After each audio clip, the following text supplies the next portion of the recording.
And so now I'm at Cindy's house, and we're going to spend a couple of fun days together, and then I'll be whipping back home to Oklahoma City.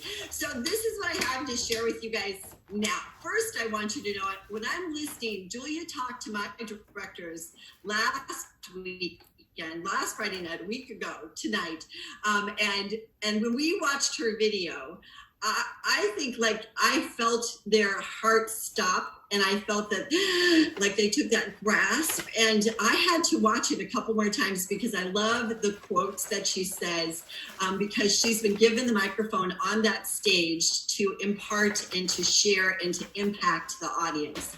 And that is a true honor, and it's a privilege, but that's because everyone knows that Julia Burnett can deliver when she gets a microphone in her hand. So I heard that, when God wants to change our circumstances, there's a saying about circumstances. He doesn't change our circumstances. He changes the woman, and then the woman changes her circumstances. And of course, Julia's contribution to that was so dramatic, was that he's waiting on you. He's waiting on you. And I know you all have heard her say that, and you watched that clip, you watched it just now, but the truth is that sometimes we expect that he's going to do something to move in our lives, and absolutely, he's already given us. He's given us the green light. He's planted within us all of the plans, all of the gifting, all of the talents. And so I'm going to start with, this is what I want you to know to be so. I want you to really grab onto the awareness. That in Jeremiah 1, when he says that God knew you before you were planted into your mother's womb, and that he set you apart and he consecrated you. Like, he set you apart, and you are special. You are unique. My favorite word, you are uncommon. You're unlike anyone else. And what is within you, and what is a part of you, and what is that stamp of the DNA, causes you to be exceptional, spectacular, and extraordinary. So I want everybody to say with me, I am exceptional, I'm spectacular, and I'm extraordinary. I'm going to say 1, 2, 3, and you're going to say it with me, okay? 1, 2, 3. I am exceptional, spectacular, and extraordinary. Okay, now we can say those words, or we can mean those words. Like, we can put the emotion into those words, that I am exceptional, because you are not ordinary, and you are definitely not mediocre, because he does not create us to be that. Why would he create us to be that? He created us with whatever is required, all the necessary ingredients for us to live out our dreams. And he planted the dreams inside of us to do that very thing, that there is a purpose, there is an intention, there is a direction, there is a plan, and there is a linking with all other people for the sake of serving them, for the sake of gifting them, for the sake of bringing them up as well. Okay, so all of that is planted in you. So number 1, you were created for victory. Not just for complacency, you're created for victory. And I believe that the condition of your heart is what either aligns you with that victory, or else it just kind of separates you from that victory. So the alignment would be that someone who has a decided heart, you can usually tell that's the case by their physiology, by the sound of their voice, by their excitement, by their passion, by their vibration, by their frequency. You can tell that they have a decided heart, but you can also tell by the things that they talk about, because people who have decided hearts speak differently than people who have undecided hearts. So there's 3 kinds. There's decided, undecided, and complacent. Complacent are those who are just kind of taking up space. Complacent means it's not that you're not maybe kind of enjoying your life, but there's no specific direction. It's kind of like you're a cork on the water, and you're just kind of bobbing along with wherever life is going to take you, whatever's going to happen. And life is living you, and you're not necessarily living your life intentionally or on purpose. Mm-hmm. Now, that's one of the greatest things I believe about Mary Kay, is that you come into this company, and if you've not ever been really familiar with setting goals for your life or setting a plan into place and knowing that the pursuit of progress in your life, the very pursuit of it is what will transform your life. The pursuit of going after something, getting excited about something, having your heart beat faster, having a reason to jump up out of bed in the morning, a reason to jump out of bed in the morning. And sometimes not even wanting to go to sleep at night, which I know there are moments and times in my life I've been like, who wouldn't want to go to, I want to go to bed. So who wouldn't want to have times that they want to go to bed? Or sometimes there'll be times that you don't want to take a nap. But when you are energized by something, it doesn't mean you don't get worn out and you want to go to bed at night, but you are loving what's going on in your life so much, you don't want to miss out. Complacency is hiding out, but you don't want to miss out. And also, there is nothing that's detrimental about falling short of a goal that you've really given your all to. The detrimental part is when you stop short of your goals. So complacent people are those who are not really even talking about specific direction. In Mary Kay, we've got direction. We're challenged to have direction. We have a program, we have promotions, we have prizes, we have all kinds of things, always something to go after, something, but we have to understand and realize what it is that motivates us. So right now, it's the right now passionate goal conversation that's happening. What is it that causes you to get passionate? And it is something that you really need to deliberate on a little bit. Like, what is it right now in front of me? So we can say like long-term things like, I'm passionate, I want to be a national sales director. I'm passionate that I want to be a sales director. I'm passionate, I'd like to earn the use of a free car. I'm passionate about, but what could you do right now? What could you do by Christmas? What could be something that would bring tears to your eyes where you could take money and hand it to your husband for a very specific gift, or be able to tell your children you're going to go on a vacation, which might not be right now at this moment, but that it's in place, like the finances are in place and the vacation, you are going to be going on that vacation. Or could be furniture in your home. It could be, whatever it is that just you will. And here's the deal, you guys, you've got to allow yourself to get excited about it. Allow yourself, because I believe you've got to allow yourself to dream also. So undecided hearts say things like, I want something, I like something, this is going to be great, this is going to be so fun.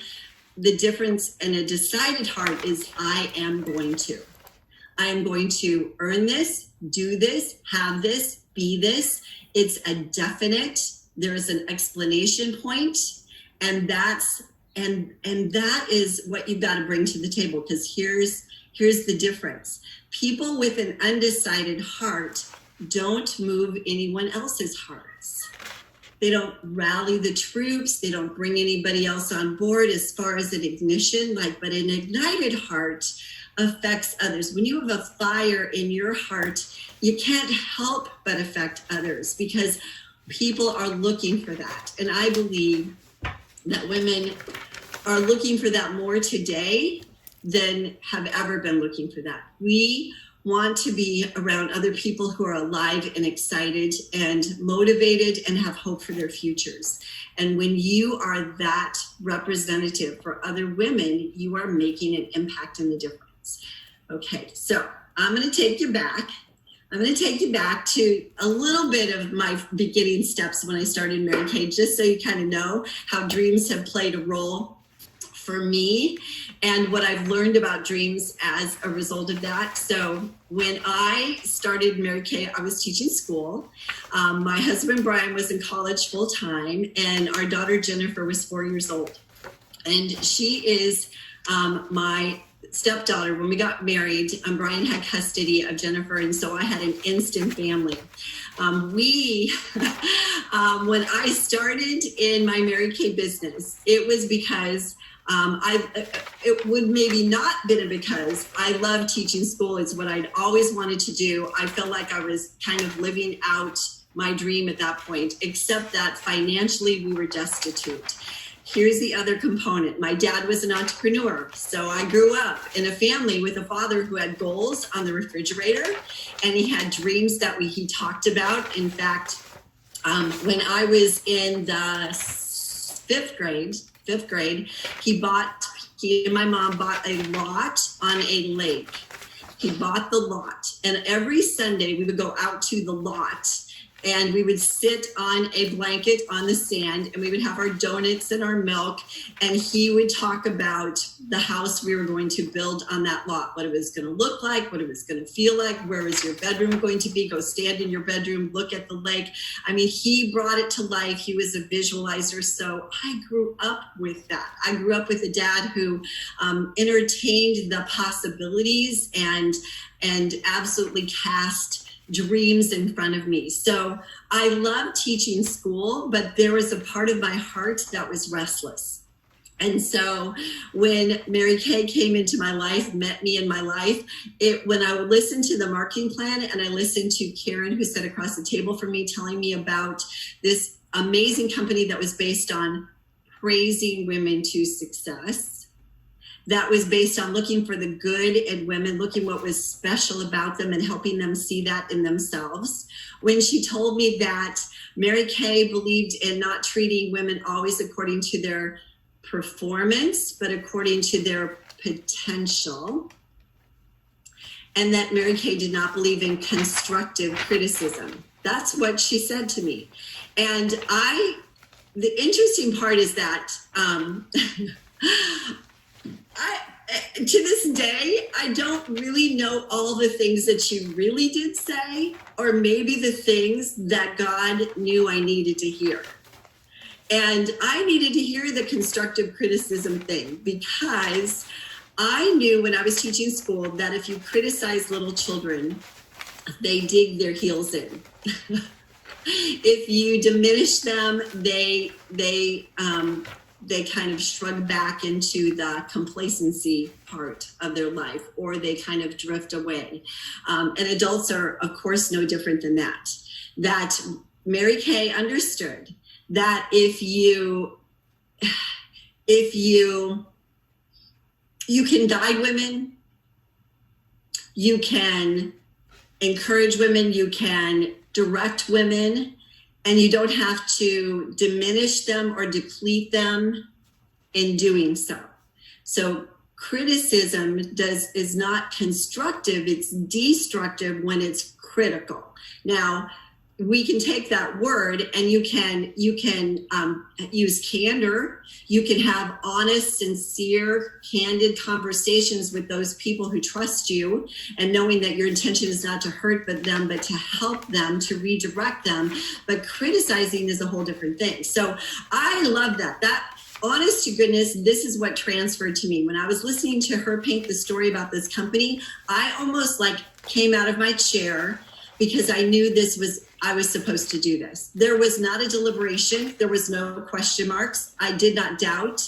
And I know that that's strange, because I know a lot of people, some of the greatest, most successful women in our company, deliberated and said yes, backed off, said yes, didn't know, walked around in circles. I mean, so it certainly is not, it's not that you needed to know right off the bat, but for some reason in my heart, I knew. And I wrote out a check for $85. I'd never tried the product, never been to a party, didn't even understand how all of that worked. I didn't even need to know. I knew this was meant for me. So when I wrote out that check for $85 and I handed it to her, I said, Karen, do not cash this check. There is nothing that resembles $85 in my checking account. But I want to do this, and I'm not even know why I want to do this, but everything that you just said to me is what I believe to be so.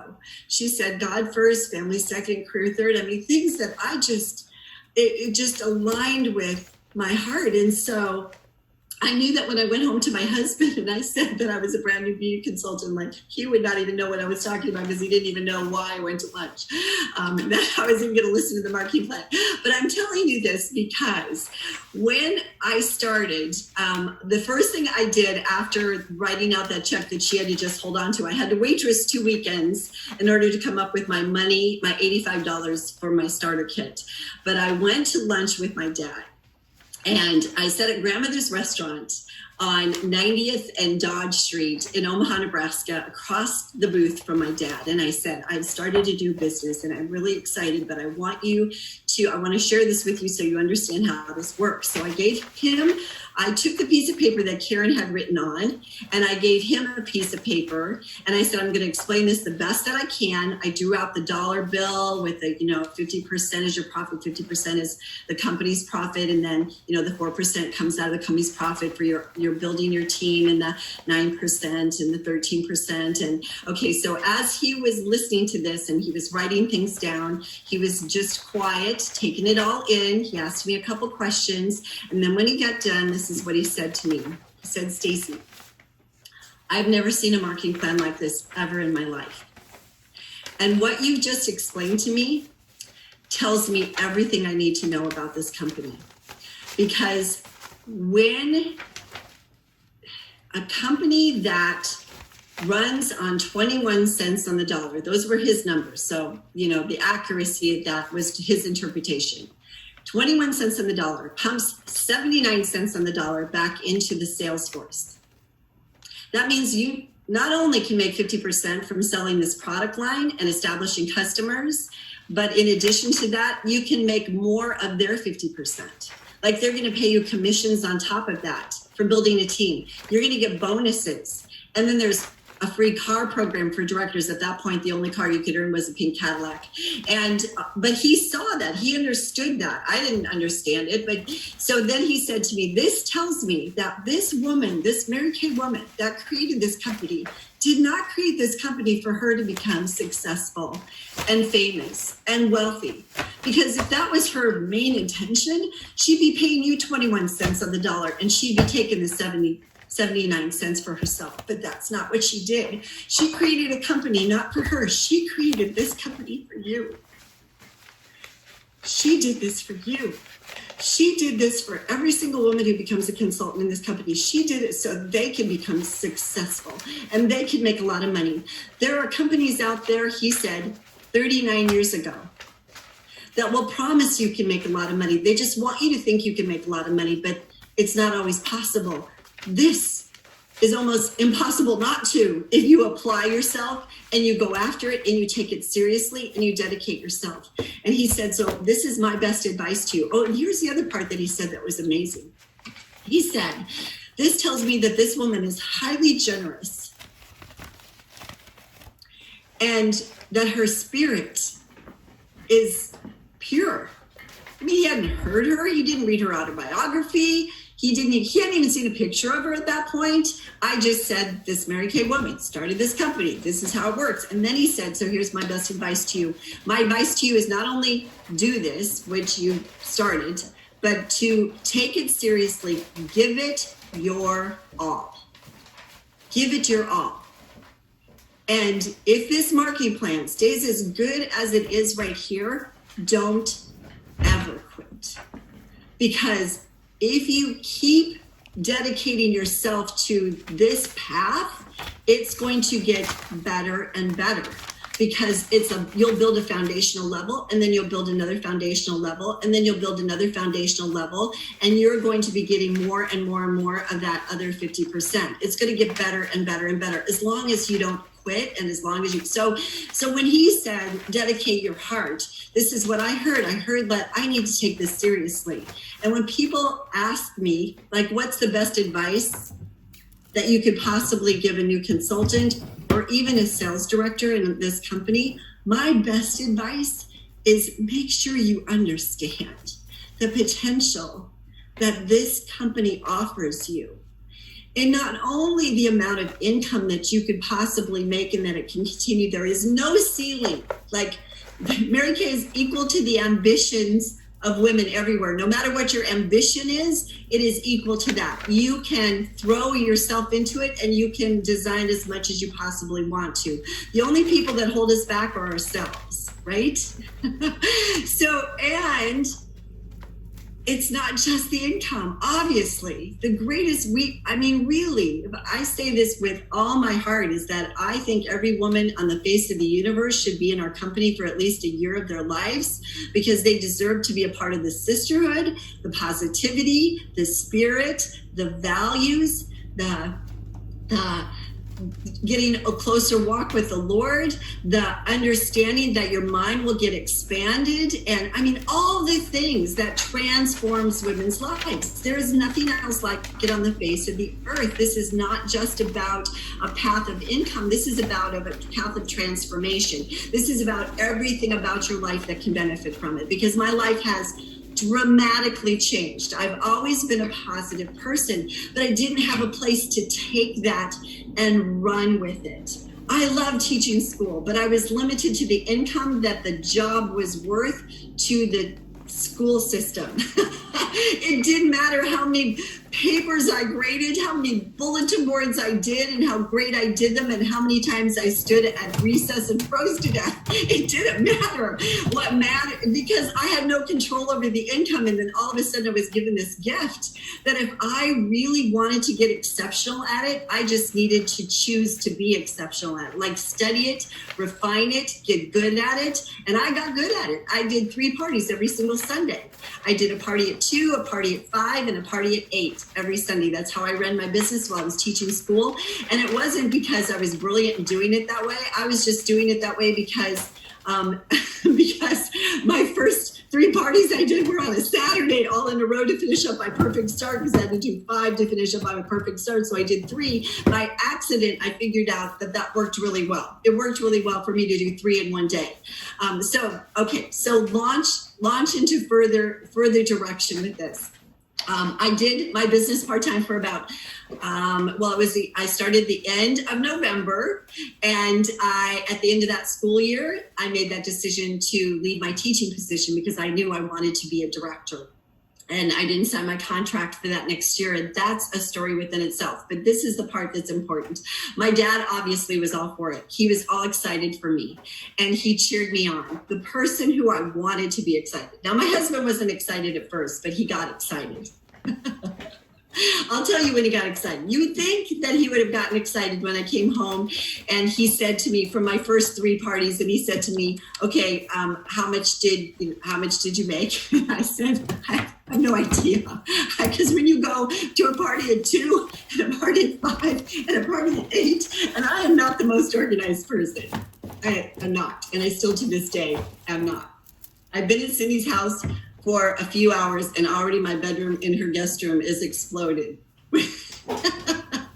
Yeah, no, it is not. It's going to stay exploded until I leave. Yeah, I don't know what that is, but I can't help myself. It just does that. So I had pink tickets everywhere in my trunk when I got home from those parties that day. He went out, opened the trunk, pink tickets are flying, and he's grabbing them, and I'm like, don't worry about the pink tickets. I have the money right here. I have the money in the gold money bag.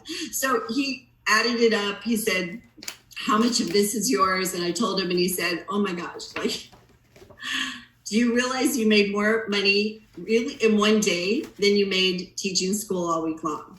So you would think that would have been like when he was really on, because he was amazed and he was excited and he couldn't wait till I did more parties. We were so far in debt, living in a 2-bedroom apartment, gross yellow carpeting that I despised. I didn't just not like it. Like when I would walk in that apartment, it made me like, ugh. I love ambiance, and it just, it was not good. And I had avocado kitchen fixtures. Do I look like a woman who would have avocado?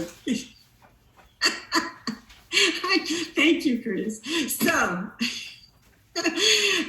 So I was in the part, the car with the hole in the floorboard. You've heard about that before, but that was like, it should not have been a car I was driving either. I mean, that's how I felt about it. Like, this is not the standard of how I chose to live my life. This was the standard that I was living in at the moment.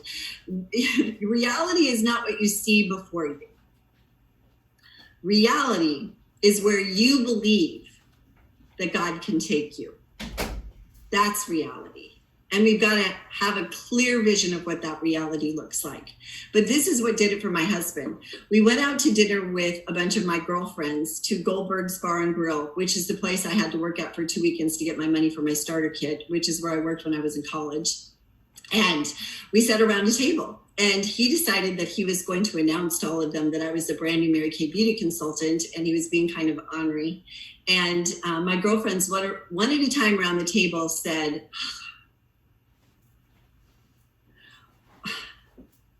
"What? Why would you do something like that? Like, if you are going to spend more time doing something, like, why don't you work on your master's degree more? Or why don't you," I mean, they had all kinds of ideas of what they thought I should do with extra time that I was going to put in. And no one said one positive thing. No one said one encouraging thing. Not 5 girlfriends around a table. And we walked out of that bar grill and they'd already left.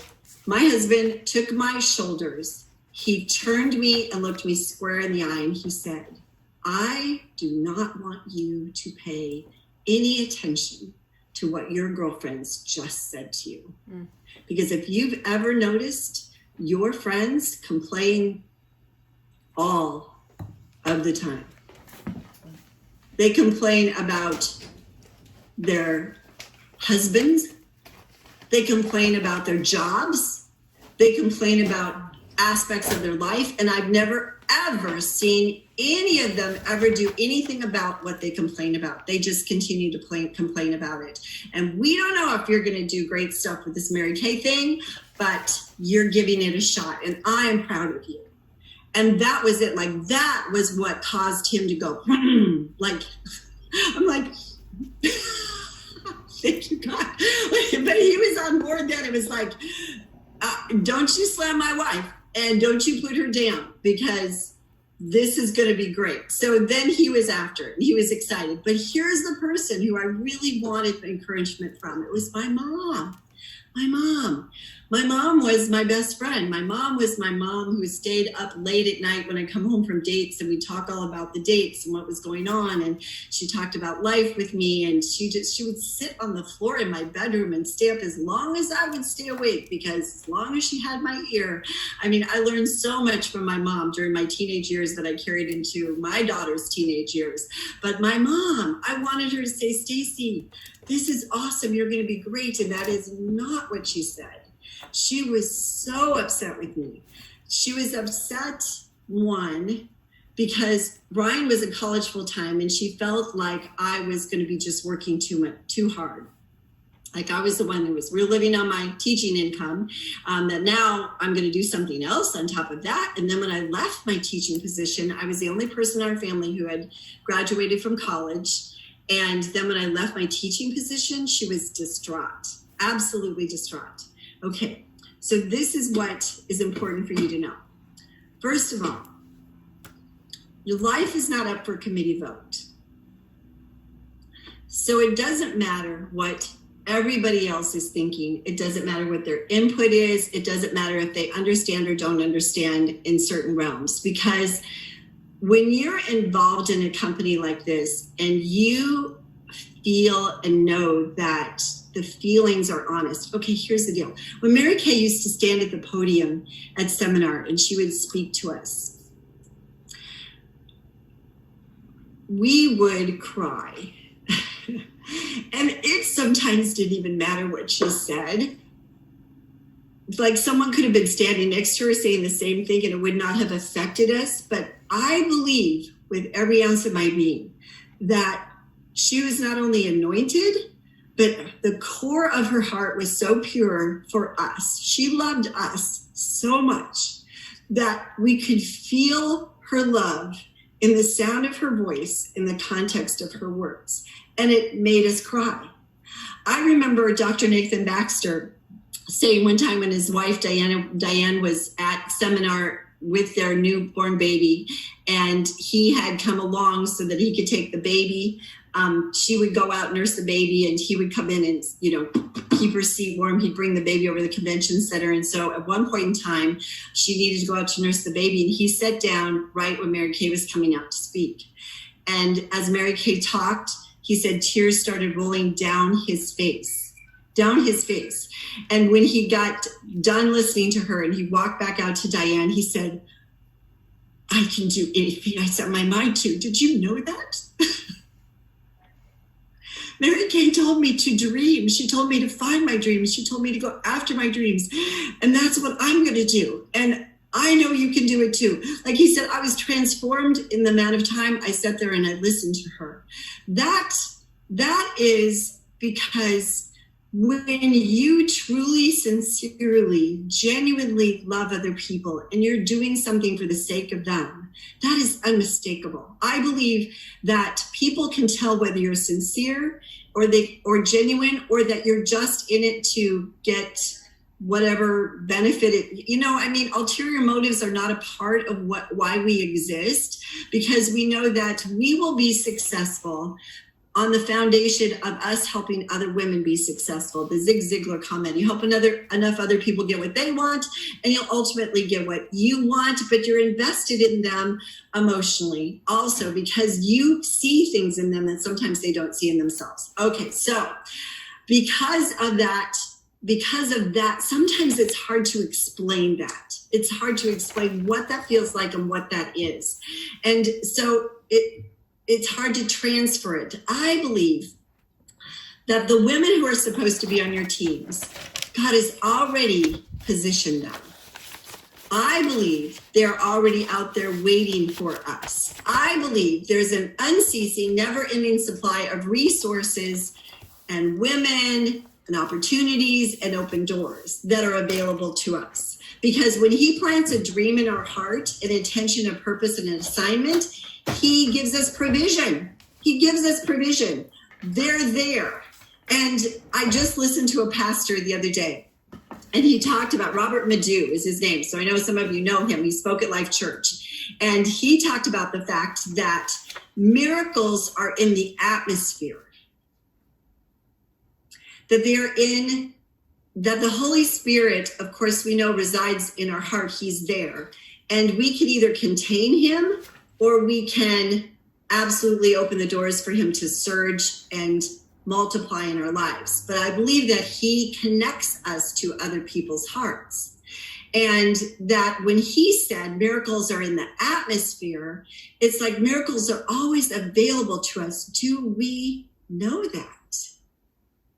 Do we know that? In fact, where was the quote? It was such a good quote. He said, it is your awareness of God's authority in your life that will determine how much you will receive from him. Your awareness of his authority in our life that will determine how much we receive from him. So it's like he has authority. He's given us authority, and the miracles exist for us. The answers exist for us. The open doors exist for us. The women who are supposed to meet exist for us. And when God prepares their hearts, sometimes they are very unsuspecting. Like I was unsuspecting until I sat down and I listened to the information. Sometimes it's based on reasoning and logic, like this makes sense. I see how this can work. That sounds good. I could give that a try. That's the reasons why people make a decision, and sometimes pursuing them because you know that they really want to, but the only thing holding them back is fear. Sometimes that is necessary because once they get past the fear, or once they decide to make a decision, even though they are in fear, they can start moving forward. But you know those moments when you sit down in front of another woman and she like totally gets it, like you're talking to her and she's like, this is what I believe. Like, where has this been all my life? This is those like, that's not by accident. And I think the more that we believe it, the more that we know that those women are out there everywhere, the faster we find them. But if we don't think they're there, Like we think this has got to be hard. Like, how many marketing plans do I have to do to find one person who's going to say yes to me? And then what do I have to learn to say to convince them to say yes to me? Like, when we do that, we're like creating it to be drudgerous and hard, and we're not believing that they're going to say yes, or they're going to want to say yes, or that. So all of a sudden, then how does that work for us? Where's the energy with that? How are we going to connect to those people whose arms are open wide and waiting for us? So if we know for sure, if he whispered in your ear, I have 10 women who want to be on your team. And as you move forward in the next 2 weeks, they're going to be in front of you, and you will recognize them. You will see them. You will know them. But that means you've got to be in front of them. They've got to be on your Zooms, or you're going to be meeting them, or some way you got to be in front of them in order to discover them. Because so if we're not out there in front of them, we'll not discover them. And I believe they're everywhere for us.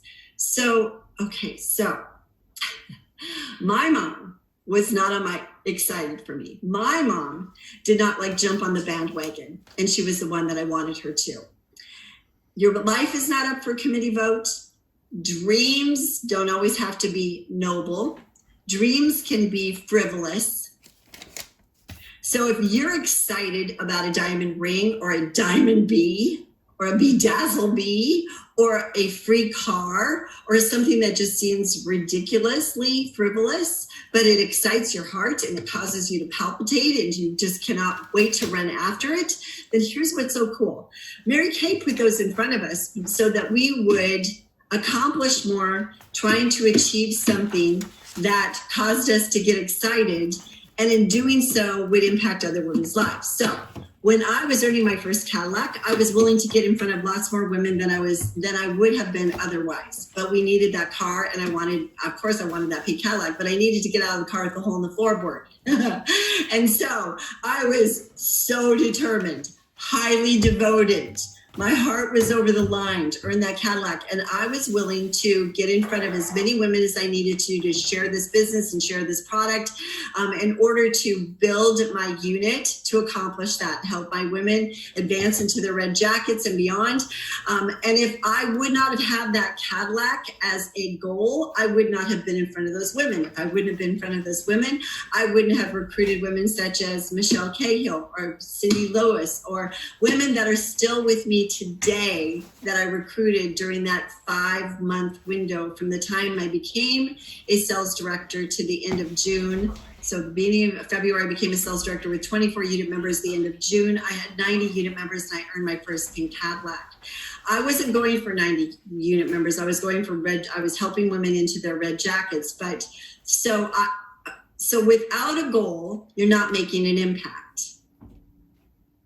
With a goal, you are putting yourself out there in order to do a good work.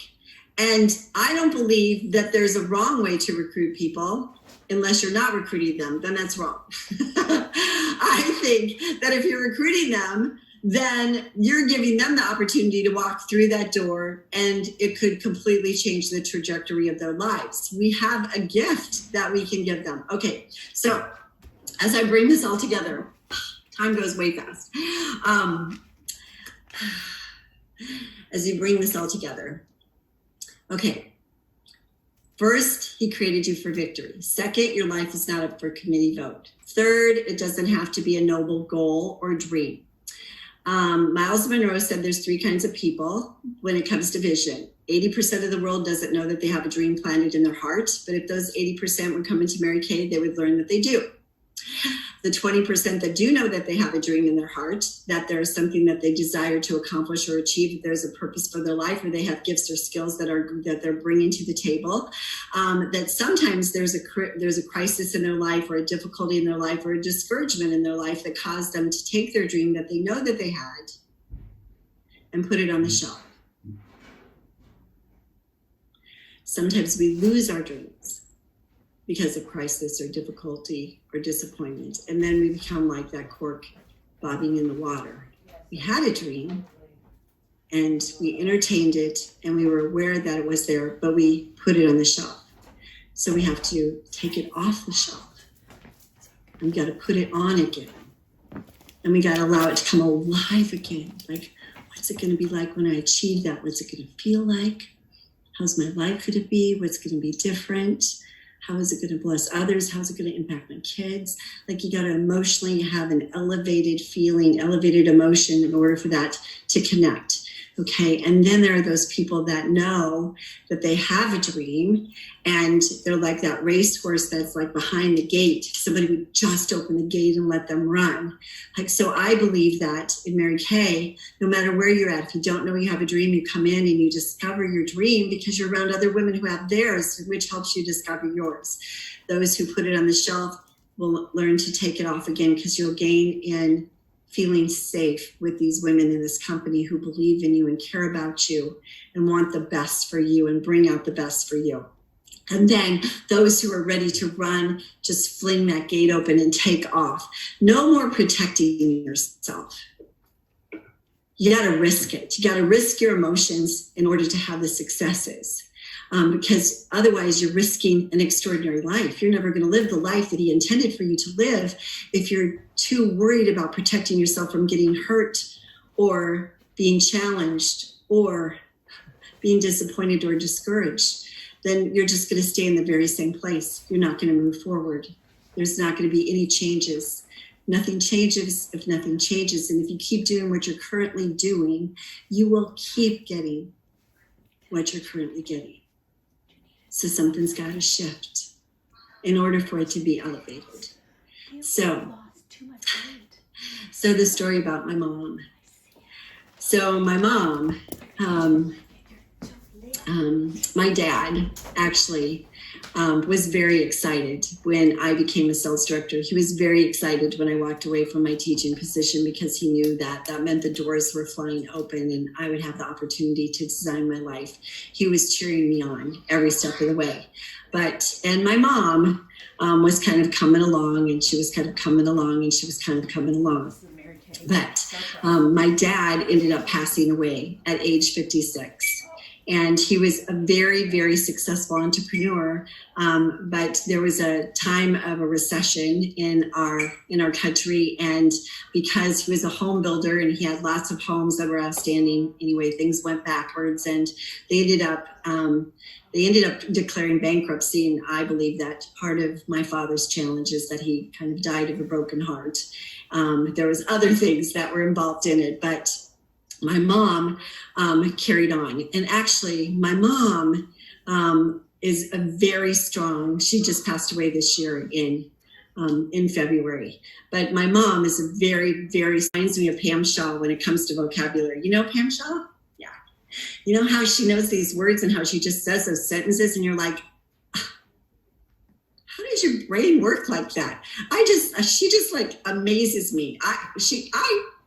I admire her so much, but she totally reminds me of my mom and Julia Sugar Baker. Did you ever watch Designing Women?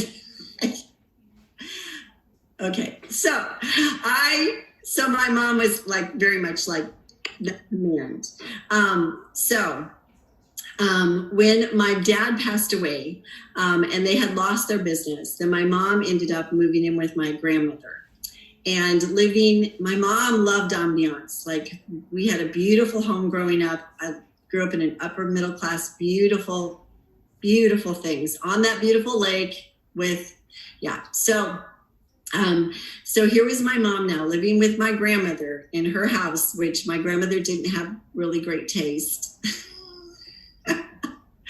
So I knew that was very challenging for her. And my mom had a job, and my mother had not had a job for a lot of years, because she was a stay-at-home mom and she played bridge and she was at the country club and all that kind of thing. So now she had a job also. So I became a national sales director. And Brian, one time we built our dream home. This was our second home that we built with our Mary Kay income. In fact, when I left my teaching position and I pursued my business, and then Brian got a position that was with the health department, and we moved to Lincoln, Nebraska. And he came home one day and said, "I'm going to quit my job." And I said, "Okay, so you are," because yes, there are things going on that I disagree with, and we don't need my income anymore because we know Mary Kay is our future. So I said, "So what are you going to do?" He said, "I don't know, but I think I'm going to help you with your business now." And I said, "So what are you going to do?" And he said, "I'm not sure, but we'll figure it out. Like we always figure everything out." Whitney was 1 year old at that point. We have 3 daughters: Jennifer, our oldest daughter, Whitney, and then Mackenzie. So Whitney was 1 year old when he made that decision. He went into his boss's office and he sat in front of his boss and he said, "I'm going to give my 2-week resignation." And he told him the things that were going on that he disagreed with. And his boss said, "Okay, so how does it make you feel that your wife not only makes more money than you do, but now she always will?" And my husband said, "Actually, it makes me feel great, but I'd like to know how it makes you feel, because she makes way more money than you do also." And his boss was a doctor. Yeah. So we have that story. And then we have my principal story, which I'm not going to go into right now. But the preface to all of this is that my husband came in to sit down with me one day, and he said, "I think your mom should move in with us." He goes, "I was thinking, you know what? In our brand new home that we had just built, the brand new national sales director," he said, "I think that we could take the girls' rooms upstairs and we can make her suite up there, and you can go buy her all new stuff because she would love that, and she could pick out her draperies and all that. And then we can move the girls into the other rooms that we have, guest room and other room." And I was like, "Are you sure? Like, you want your mother-in-law to move in with us?" He goes, "I do. I really think she needs to get out of your mom's house, your grandmother's house, and move in with us." So we presented it to my mom, and she made that decision. And it was the most wonderful thing to take her shopping and buy everything, like the bedding, the paintings, all the furniture. And because she lost all of those things through the bankruptcy, all her beautiful things in her beautiful home. So we were able to restore all of those things. And then she had an old car that was not working very well. It was breaking down every once in a while. So we had sent her to Indianapolis to be with my sister when my sister had a baby. And I picked her up at the airport. And when I picked her up at the airport, she has a favorite, it was a cassette tape at the time. It was a soundtrack to You've Got Mail. And that was her favorite. And she played it over and over all the time. So I picked her up at the airport, put her in my car, and we were driving home, and we stopped at the stop sign right before we got to our house. And I gave her a beautiful little gift bag. And I said, "This present's for you." And she said, "For me." We love presents in our family. And so she was like digging through the bag, and she pulled out a CD of You Got Mail. And she said, "A CD of You Got Mail?" I said, "Yeah." She goes, "I have a CD player now?" And I said, "Yeah, there's more in the bag." So she dug down and she pulled out the keys to a brand new car. And she said, "I have a new car that has a CD player."